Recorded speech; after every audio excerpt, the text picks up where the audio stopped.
இன்னைக்கு இருக்க காலகட்டம், இந்த இந்த நிகழ்காலம் இன்னைக்கு இருக்கு. நம்ம இதுக்கு முன்னால் இருக்கிறது வேற மாதிரி இருந்துச்சு, நம்ம வேற மாதிரி பண்ணோங்கிறதெல்லாம் ஒரு விஷயம்.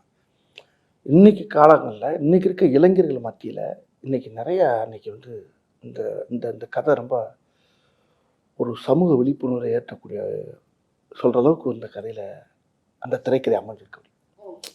ஆமாம், பொதுவாகவே இப்போ நானும் ஹீரோ கிடையாது, யாரும் கிடையாது கூட வச்சுக்கோங்க, இந்த கதை தான் ஹீரோ. அவ்வளோ அற்புதமான விஷயத்த டைரக்டரும் கதாசிரியர் இந்த படத்தை ரொம்ப அருமையாக இயக்கியிருக்காங்க.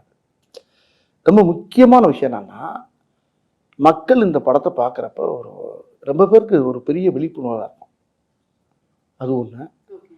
இதில் நடிச்சிருக்க ஆர்டிஸ்ட் அத்தனை பேருமே இந்த கதையோட நல்லா பின்னி பிணைஞ்சிட்டாங்க. எல்லா பேருமே இதில் பவுட் சார் கிடைச்சது வந்து இந்த படத்துக்கு அது இன்னும் மெருகேற்றிருக்கு.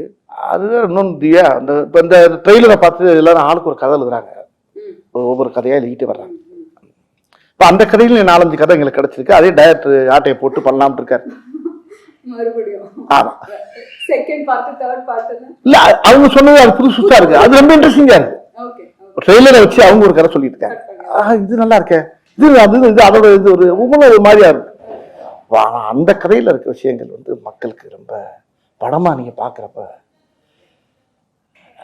ஆடியன்ஸ் எந்திரிச்சு கை தட்டுற அளவுக்கு ஒரு படம் இயக்கியிருக்காங்க. ஆமா,